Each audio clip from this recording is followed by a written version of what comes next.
I cannot fucking believe it. 25 episodes. I've done this 25 fucking times. That's fucking impressive, man. I can't even do 25 push-ups right now, probably.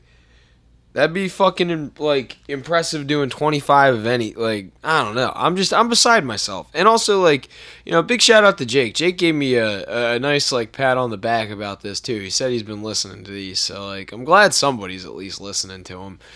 It's nice to know that like I don't care if you appreciate it or whatever, but like it's just kind of cool to know that somebody's out there, like anybody gives a shit. This is one of my passions. I like movies, and I want to put it out there that these are this is the way I feel about movies, and I really like I don't know, like just I enjoy films, and I wish that I could make films, but I don't really have that ability right now, and yeah, I'd rather just, review movies and point out what I like and talk up the things that I do, and hopefully it'll get back to, people that do have the ability to make movies, and there's some mild influence I might have on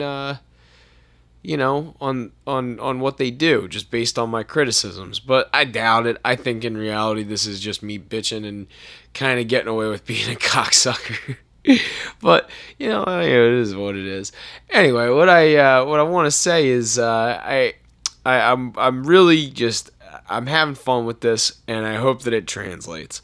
So that being said, today I am watching quite possibly my favorite fucking movie of all fucking time. Yeah, this is probably my favorite one.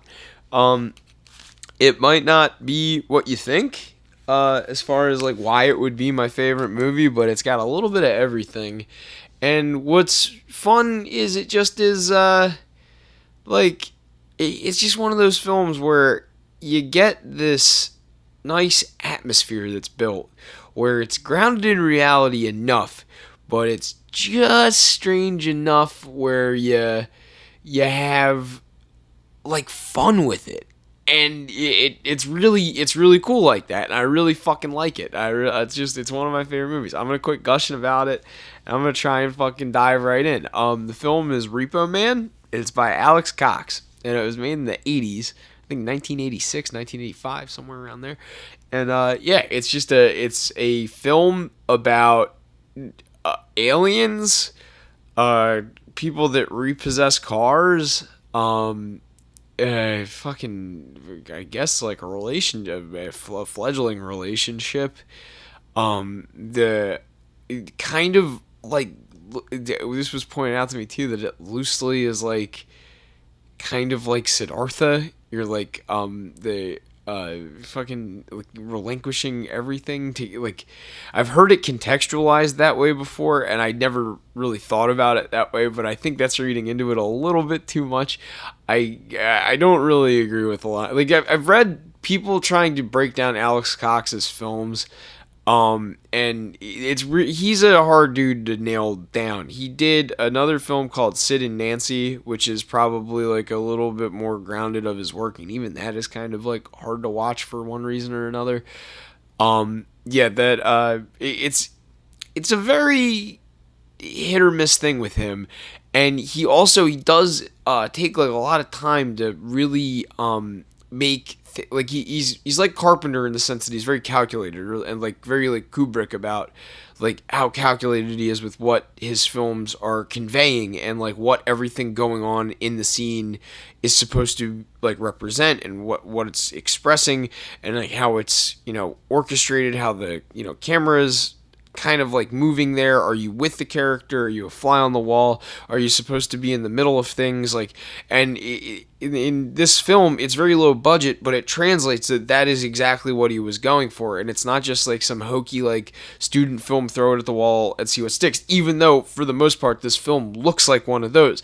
And my friend Craig from college had a really good he had a really good explanation for what they call like why this makes for like better work ultimately, like why you would really like why stuff like this, like kind of things that have this just accessibility are more appealing. And it's he says that like if you think you could do it, and it looks like you could do it, and it feels like you could do it, but you're still entertained by it, it means you did a good job. And like he's kind of like one of those dudes that abides by like the punk rock mindset of like, you should do it yourself, self-promote, do like, everything like that. So I think this really resonates with him when I showed him like this film, because he's like, yeah, that looks like you could like easily do this on a student film budget, but like it's so much more than that. It's so like deliberately not well done.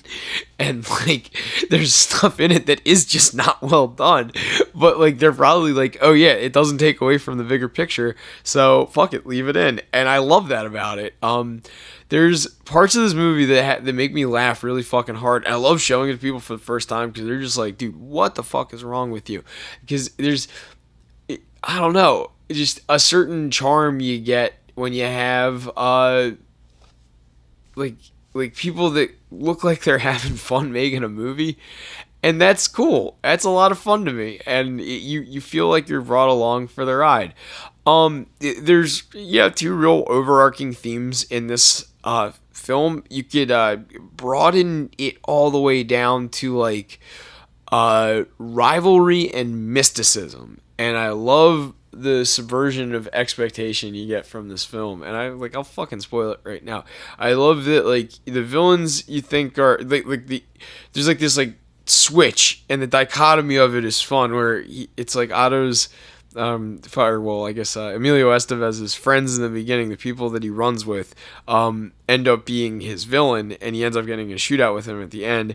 And then the people that he's like the people that aren't his friends end up kind of like being his friends, and like it's both like the Repo Men as well as the Rodriguez brothers, because like now he's like part of this like weird brotherhood.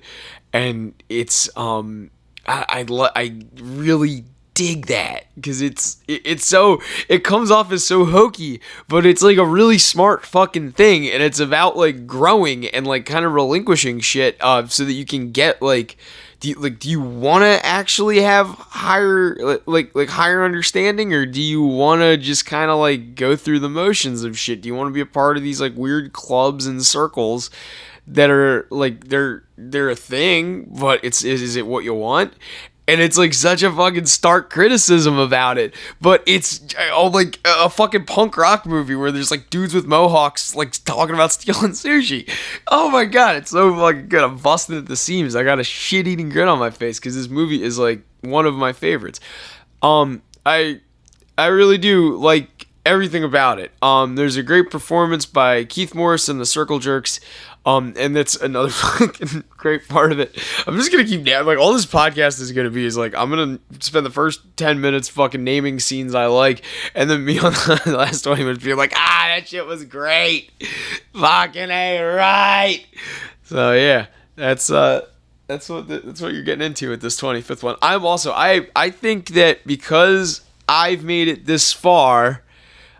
Because I've made it this far, I'm gonna have a few adult beverages.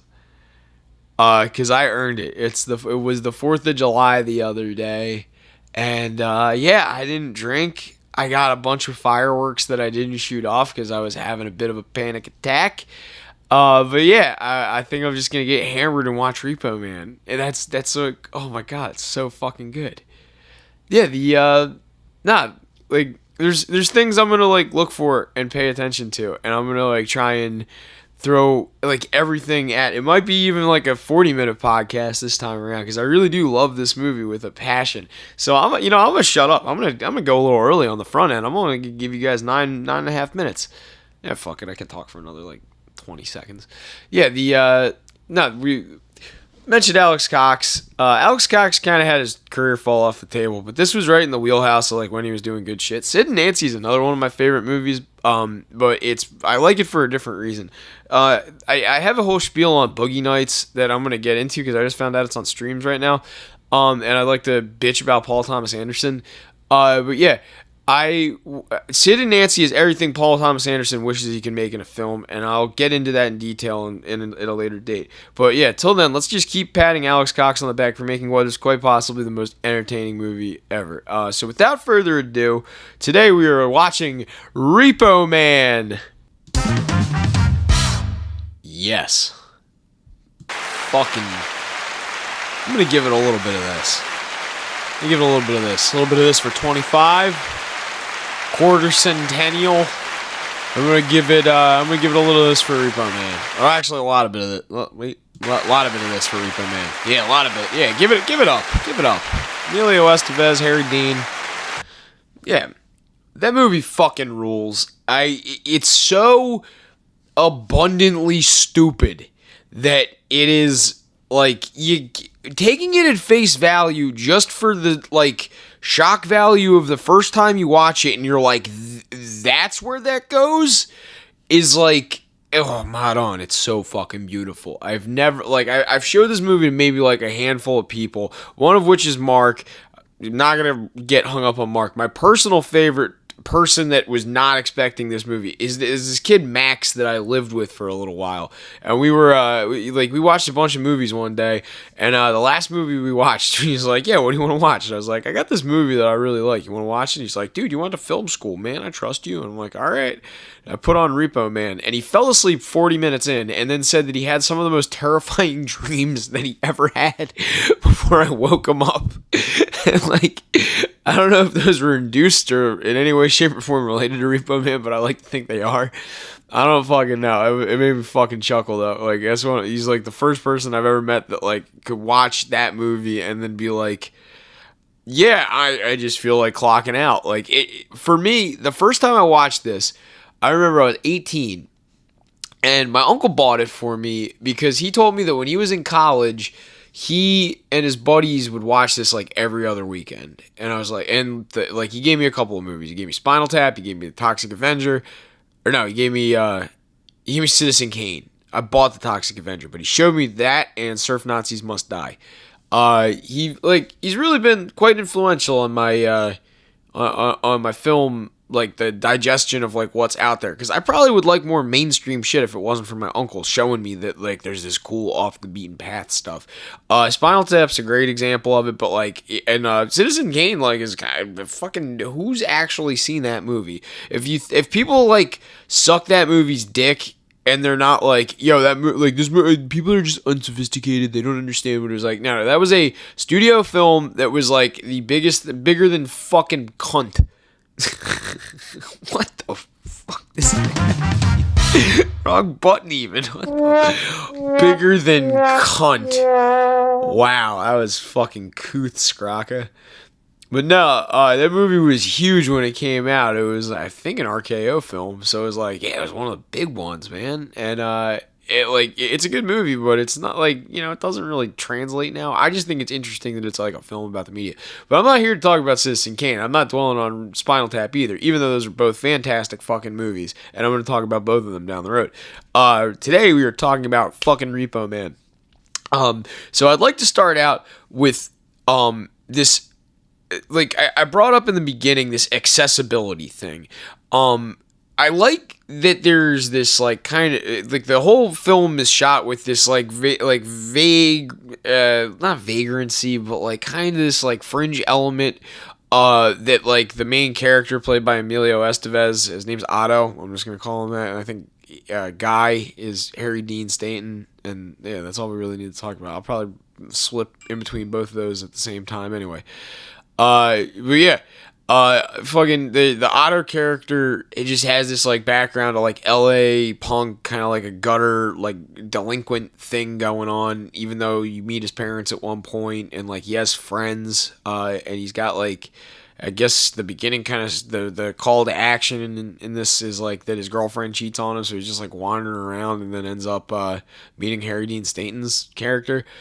It's just pure happenstance, but it is like that nice thrust. It's very well paced, the reason, like I said, it's got this like setting is because it's one of those things where it is very punk rock in the literal sense. Like, it's a movie about a punk rock guy who ends up in this weird job and then has these like peripheral punk rock friends. And there's like the Circle Jerks and the I just fucking saw it. The Untouchables. That's who it is. The ska band that's like on the mopeds. The moped guys are the Untouchables.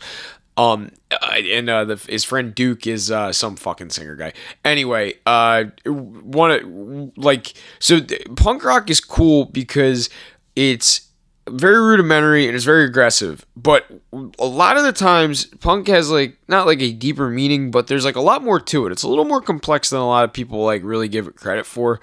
And I like that about it. It is accessible. Like, for the most part, it's like very like easy riffs and everything. But the more you peel back and the more you kind of digest it, like, you can find stuff in there that you weren't really expecting. Like, the lyricism of Greg Graffin is a great example. The whole reason that my mom let me listen to Bad Religion, despite being a church minister, or not a minister, Eucharistic minister, that's what they're called. She was a Eucharistic minister at the Roman Catholic Church that I went to all growing up.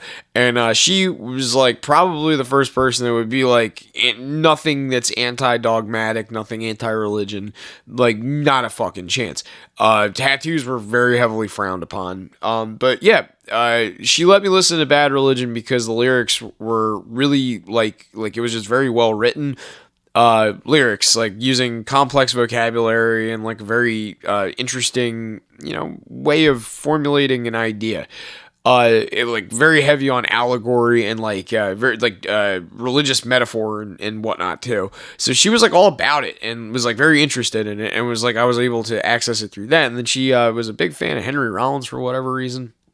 I carry the torch on with that. I am currently sitting underneath an 8-foot tall vinyl poster of Hank singing with Black Flag. So yeah, it carries on. So I got to listen to Black Flag. I don't know. I just kind of fell into it that way. But yeah, like there's like, it's so much more like complex than just like what you're, just do like it's not just that. It's like not this, but and you kind of get that like so like you see it in a literal sense. Like literally the first introduction you have to like Otto and his friends, they're beating the shit out of each other in an alley. Like you would call it moshing, but there's no band. They're just listening to music and like punching each other, which is fucking hilarious because like a mosh pit's fun, but like that just seems like bizarre. They're just like being like mindlessly aggressive. But like he like ultimately ends up like kind of doing his own thing and like the mindless aggression. He's certainly mindless, but like there's more to him than that. It's not just this like thing. He doesn't carry the same story arc that his friends do like throughout, or just robbing liquor stores for petty cash and like they're robbing people at very inconvenient times, like all throughout the movie. And it's like one of those things where it's just in the background. So much like the punk rock narrative, it's like this film itself has like all these callbacks and all these like little setups and deliveries like on par with like the Zuckers, like we're talking like the smoking or not the smoking, the Naked Gun and like Police Squad. The fucking gags in this movie are they're subtle, but if you've seen it enough times, they're there.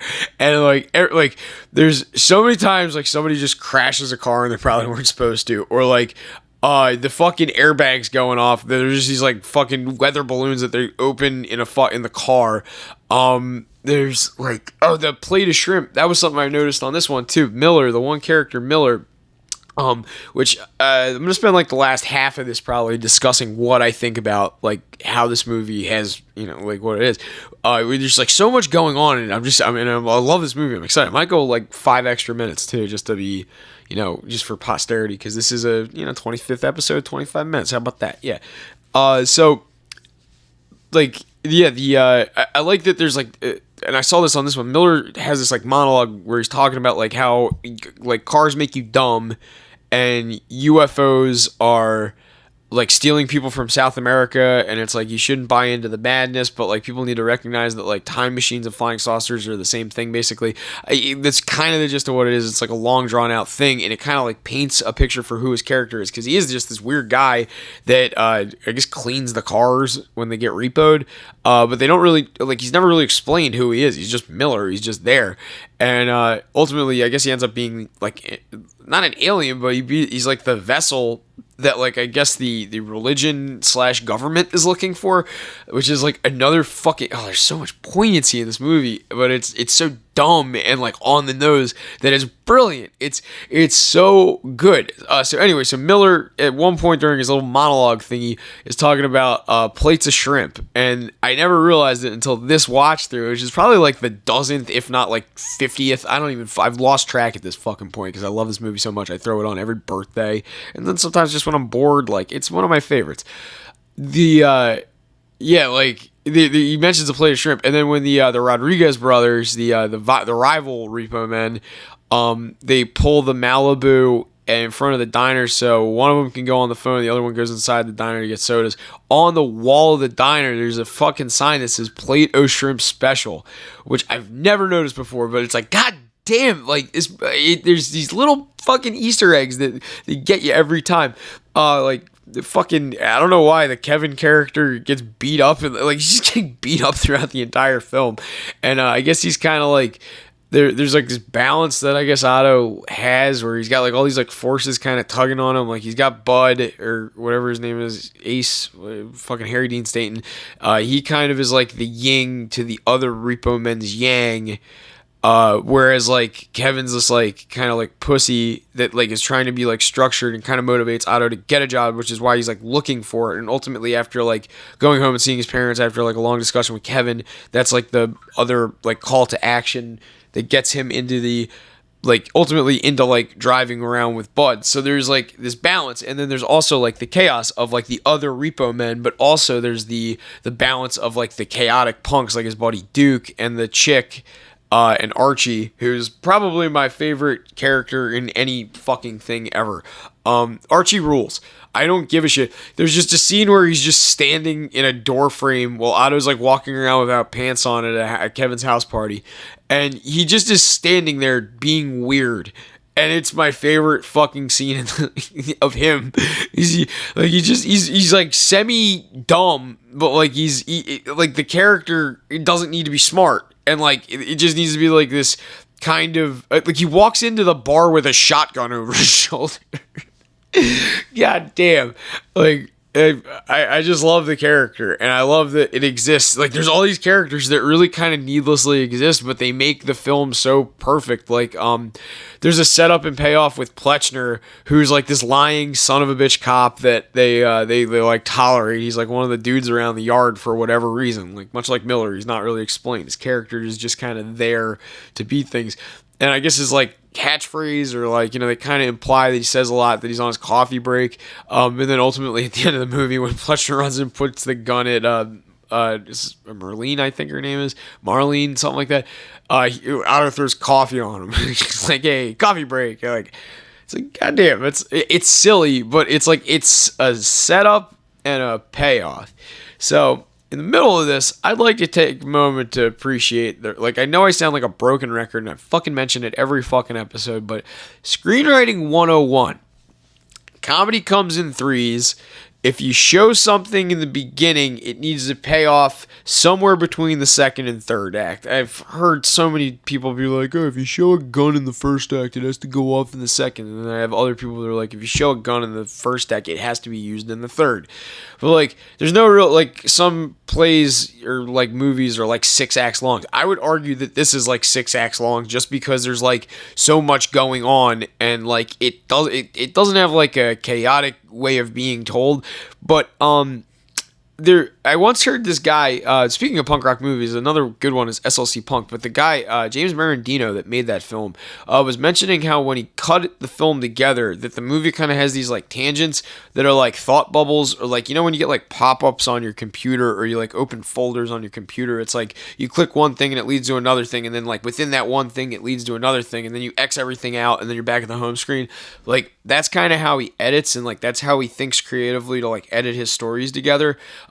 Like, this doesn't really have the same exact thing, but it does kind of have this feel like you're not really following one idea strongly at all. You're just kind of in this like Tarantino tier hangout with like these characters that you like, and it's like not that you're like you empathize with them or anything, or really like anything's at stake, even though like in reality it would seem like a lot's at stake. You're just kind of like hanging with this one kind of like weird dude, who is like an apprentice to an even weirder dude, and like it just seems like something to do, which is kind of a punk rock thing about it. Like if it, I know so many people that will just show up like 6 hours. Like me and Spurlock went to go see fucking Nightbirds one time. We were in Atlantic City, and I didn't want to gamble before the show. I wanted to gamble afterwards because my friends were coming, but like me and him ended up just like hanging out on the boardwalk for like 4 hours, and we ended up going to a museum.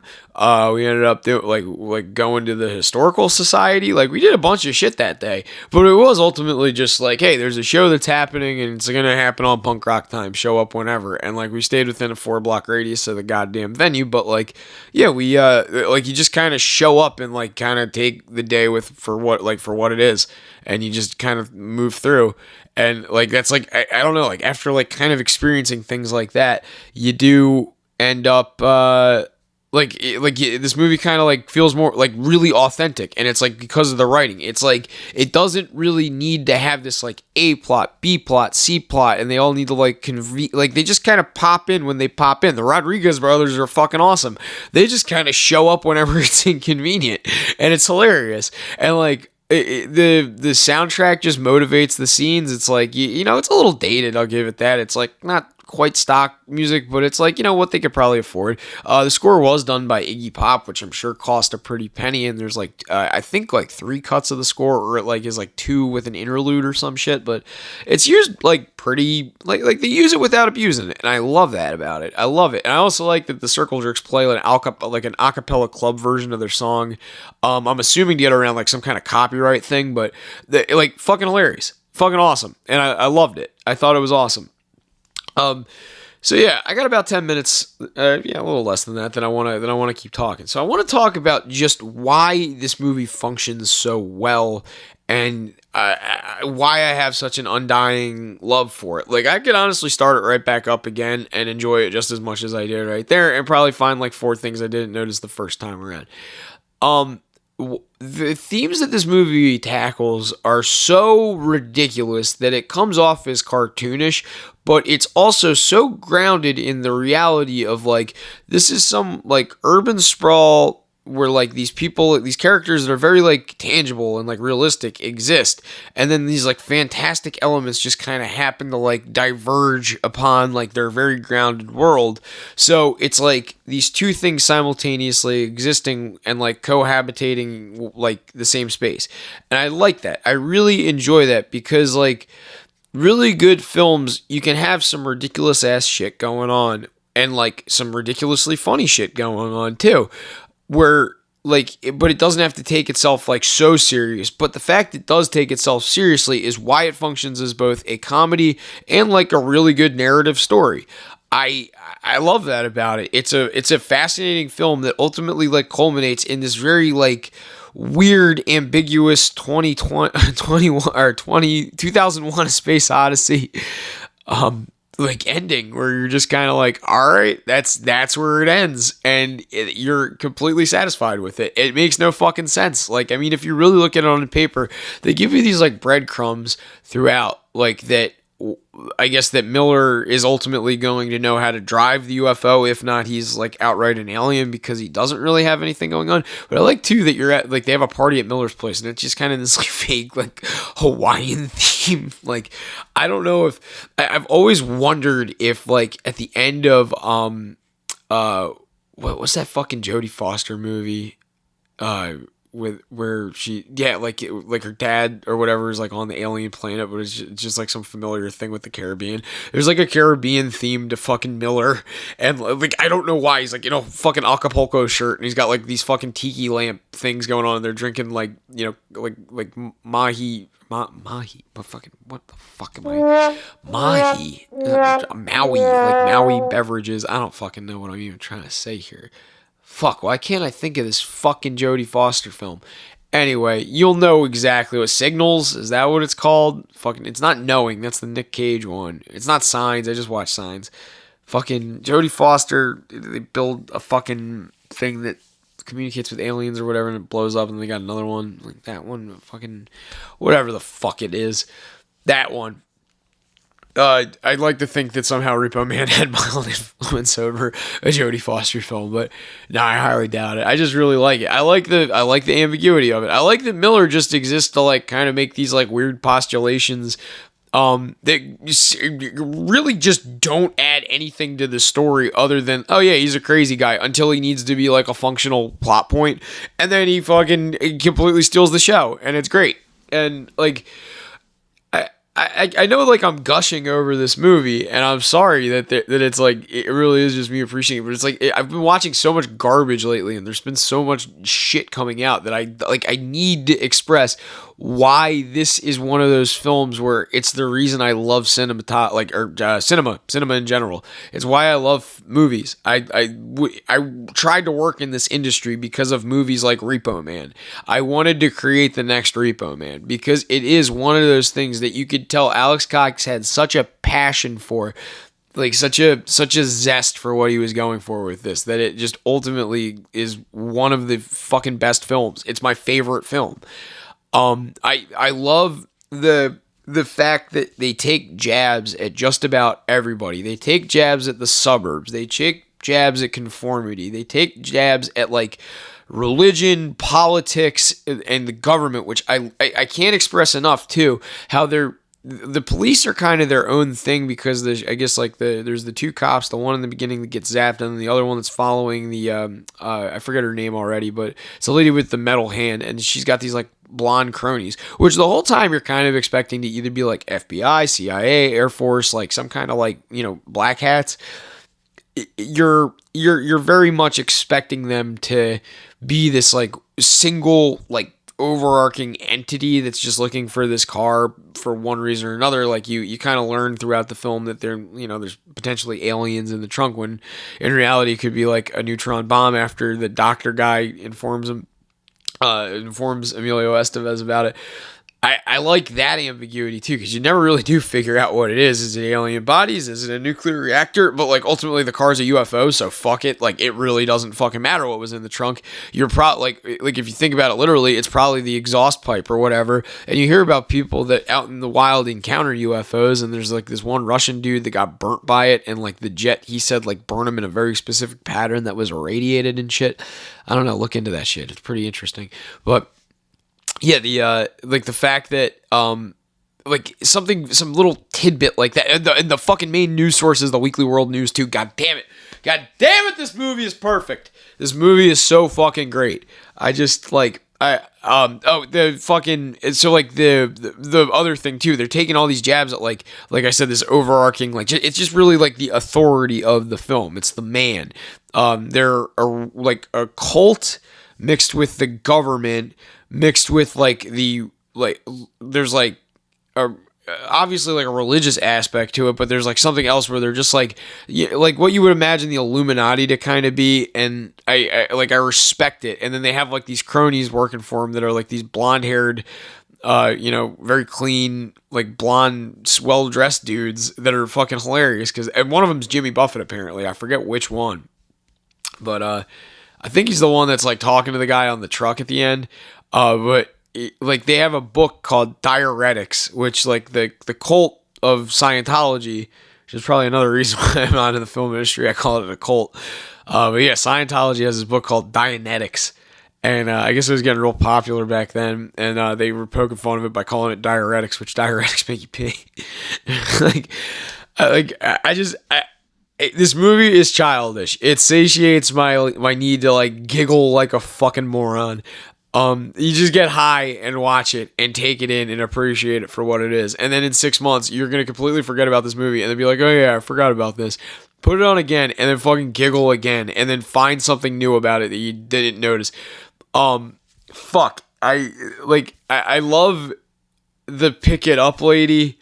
I can't get enough of the pick it up lady. I love that they bring her back at the hospital and she's literally going on she just had to fill space. They probably just had to create goddamn like audio, because this like silent interaction has got like the Rodriguez brother and the one diuretics guy is he's like trying to sneak into the hospital and find got Buddy Butt or whatever, fucking Harry Dean, And like they just have her talking in this like really thick Irish accent, going, "I hate it when the kids don't pick it up and they create the mess." And like it's like, what the fuck is going on?